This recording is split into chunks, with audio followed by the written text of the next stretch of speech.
Hello there, my dear loving souls. Welcome to part 3 of the topic that we're discussing today on loving newbies at work. If you haven't watched part 1 and part 2, please click on the links down below for you to understand what this topic's all about.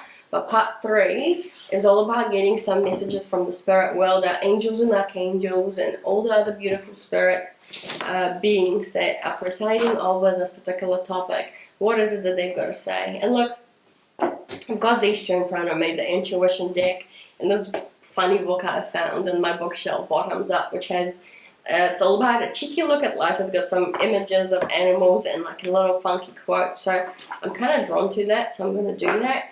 And I'm going to, given that we're out of time, we're nearly out of time, I'm just going to, based on the hourglass here, I'm going to try and keep this as short as possible. And as I'm shuffling, here, just too many cards came out, I'll get another one. As I'm shuffling, comment down below with any suggestions or tips or stories that you are willing to share with the community as to when you started a new job or your role, what is it that somebody has done for you or said that has really made quite a huge impact on you in a positive manner, that made you feel valued and motivated to come back to that work and that team and be as productive and efficient and effective as you could be. Share down below. Likewise, if there's something that you've been saying or doing, or even praying, a particular prayer you may have been saying or speaking or thinking, please share down that below as well, because it'll be helpful to know what is it that you do on a regular basis to make somebody else's life a little bit easier, a little bit happier, a little bit more convenient. And perhaps write V down below for value. If you found this video series quite helpful and it resonated with you, if there's anything that really stood out, any of the practical tips that may have stood out for you, I would really appreciate that. So the two cards that came up is this card Warrior from the intuition deck, and just thinking about it for a moment, we've got a lovely tiger holding, I think it's 3 spears in his hand. And there's fire coming out of him, but also beauty. There's flowers and sort of fire. It's really on fire, and there's the sun behind him. So, the first thing that comes to mind is I think you're this warrior, you're this tiger. Why? Because a tiger is an animal that represents two sides of the coin, as in they can be fierce, they're fast, they're fierce, they can attack their prey, but at the same time, there's a soft and gentle side to them. If you've seen any tigers, sometimes, be that in the zoo or in the wild, when they're really relaxing and resting, like under the tree or getting some sun on their skin, they're just these peaceful cats, right? Because they're big, big cats. And you've got these duality to them, which is fantastic. And so, in this situation, you're the warrior, and embrace those two sides of you. The soft and the gentle, perhaps that might be the approach that you could take in order to help a newbie whenever they're starting in the team, right? That you're just this observing, you're kind of gentle, you're welcoming, you're the fluffy cat, the beautiful cat. But then there's the other side, right, which is ultimately this is a workplace, right? We're all here to do our job, provide great customer or client service, earn your pennies, make sure that you do your job in a friendly environment. Everyone's happy and joyous at the end of the day, but you're there to do your job, right? So sometimes you need to have that little bit of a mentality to go for it, to be firm perhaps if you have to. If you're seeing that something is not quite working out from like a job perspective, role perspective, like somebody needs to be doing a particular job in a slightly different manner, or there's an easier or better way to do something to make sure that it's up to your standards, up to the quality of your standard that one needs to fulfill in order to do a job well, then don't be afraid to show that side of the tiger.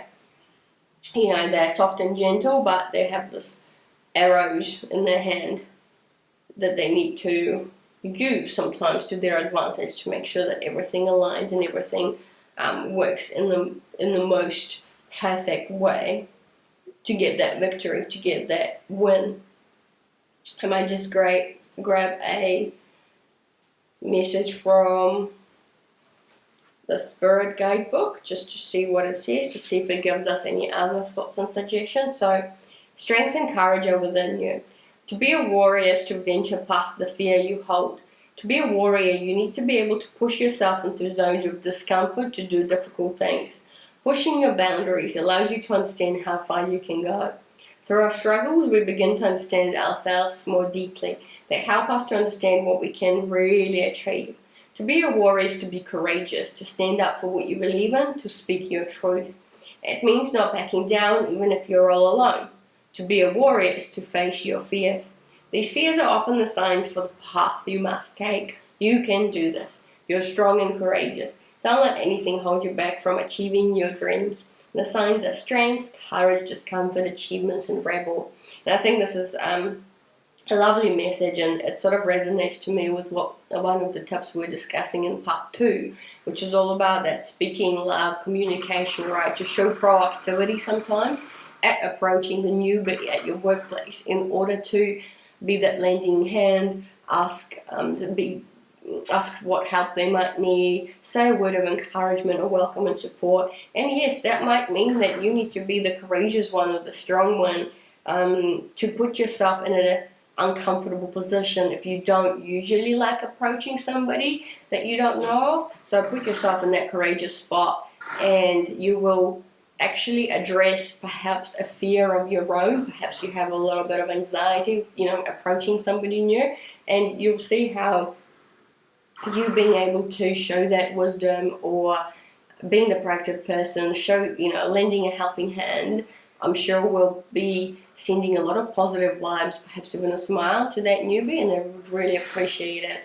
And you will have addressed a fear of your own. So there you go. That's the warrior card. And then look at this.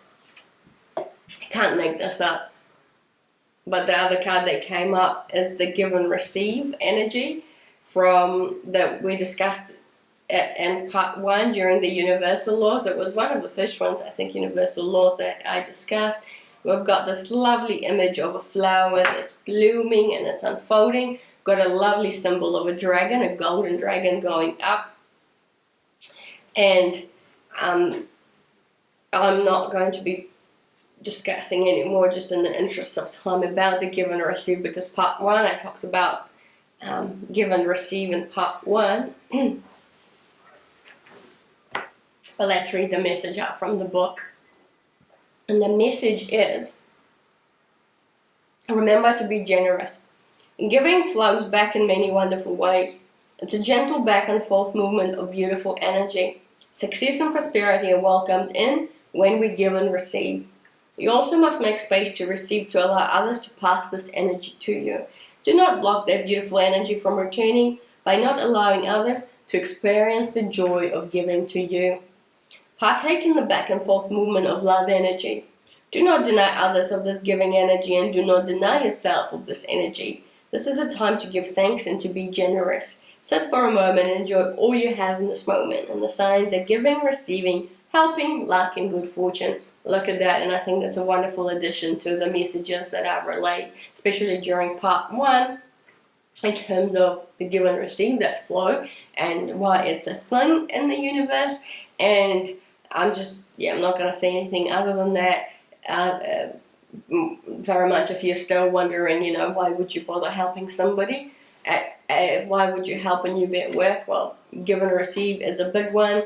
The universe works in many wonderful ways, and it makes sure that there is ultimately a balance. And so the more you give, the more you practice love, and hopefully you're inspired by this video series to give more love, the more love you will actually receive back. in multiple ways and shapes and forms. It's just a matter of, noticing those things.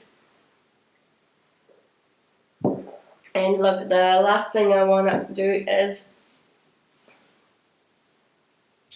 just get a message from this bottoms up book. I'm just going to open to any page just to say, beautiful angels and archangels and spirits, please let me open a book at the right page for the topic of loving newbies at work. What is it that you want to mention to the audience members? Here we go. 1, 2, 3. I don't even know what it is just yet. I'm going to show that to you. Hopefully you can see it. Sorry if you don't. But we've got this beautiful baby elephant lying down on the grass. Looks like a baby elephant. Looks like a smaller animal. And it says, the messages. To err is human. But if the eraser wears out before the pencil, you're overdoing it. So to err as an E-R-R.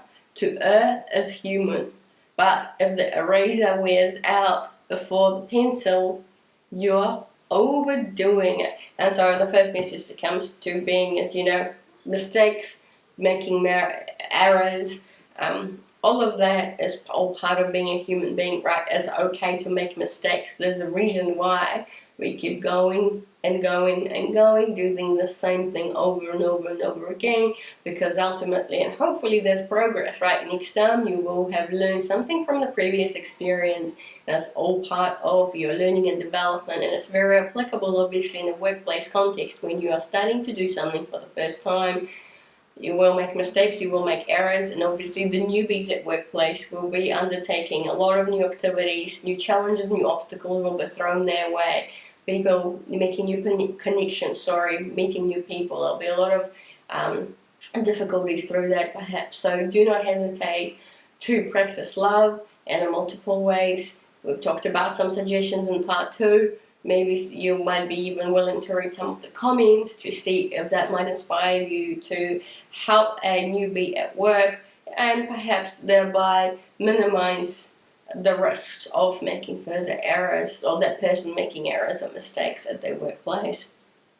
But if the eraser wears out before the pencils, you're overdoing it. So some of you might be creatives or in the arts and crafts, designers perhaps. That's something I'm just getting, and I had a earring as when that message was coming through. So that might be resonating with you. So if that's the case, comment down below, some of the things that you might be doing, or how can one help a newbie in the creative space, arts and crafts, design, all that good stuff, architecture perhaps.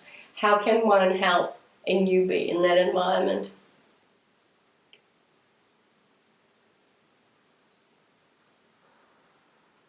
Another bit, last message is like you're overdoing it. Be careful with overdoing, right? Sometimes we can overthink things. And so coming back to the thinking love, there's so much planning you can do, and sometimes you can overdo it. So judge your own internal compass, listen to your heart. If you've planned too much, or you've been spending too much time planning and it's now not a fun activity anymore, or you're not getting joy out of it, the new person hasn't even arrived at your place, but you may have already overthought, overdone something. Step back. Perhaps it's time to delegate something, or just kind of pause and figure out if there's an alternative way of doing something, or just step away from it altogether and wait for a moment, a day or 2 or 3, whatever it might be, to come back to the activity to make sure that you are enjoying it and doing it from a place of love. But then the other bit is, so that's the thinking love, overthinking. But overdoing it is, have something to be mindful of is to respect the newbies' independence, and that everyone has their own learning pace. So we need to be mindful, patient of that timing element, and that even though we've discussed a bunch of great things that one can do, it's not like you have to do them all, right? Especially in a short period of time, because overdoing the help may feel a little bit suffocating. I'm just getting this image of somebody getting suffocated as in too much, in the spotlight. You know, like a person can be too much in the spotlight, and that might get them to feel a little bit uncomfortable, the fact that they know that they're a newbie and all these eyes are on them and so much attention, and sometimes a person can feel like that's a bit too much. So of course there needs to be a balance. So I'm just looking at this give and receive card, right? So maybe part of the observation part is like, right, well, how much has I as an individual, or my group, my team as a collective, how much energy have we given to this newbie in order to make them feel comfortable and supported and welcome? And how much have they actually received well? And are they still receiving well? Or is it getting to a point where it might feel like we're suffocating them with all of this love? And so if that's the case, it might be just a matter of stepping back a little bit, bringing in that balance of give and receive, and just, using that inner wisdom, listening to your heart, tapping into your higher self, as well as angels and archangels or the spirit world, whoever you are most comfortable addressing, to give you the physical signs as to what's a good balance. And hey, maybe it's time to kind of step away from the whole welcoming, supporting thing, because the person may have already integrated and settled quite well into the team dynamic. And so, you just move on and you've done your job. You pat yourself on the back, you pat the team on the back, and you move on and feel like this happy baby elephant as you continue doing your job. Alrighty, so on that note, team, I'm going to wrap up part 3 in this video series. Truly hope that you felt inspired by this, and so because we've discussed quite a few tips and suggestions as to how you can be demonstrating and showing and practicing love towards the newbie at a workplace. Comment down below with any suggestions, or as I said, V for value if you found this content valuable. Please like the video as well. Consider subscribing if you like this kind of content. Share it with your family and friends. I did make a commitment to donate 22% of my income as the Loving Soul, aka Victoria, to charities and noble causes. So your support through liking and subscribing and commenting and sharing and all that good jazz will actually multiply the love for others out there. Together we will help those who need it most. So with that, I truly hope you have a lovely day. All the very best, and I will see you in my other video series. Bye now.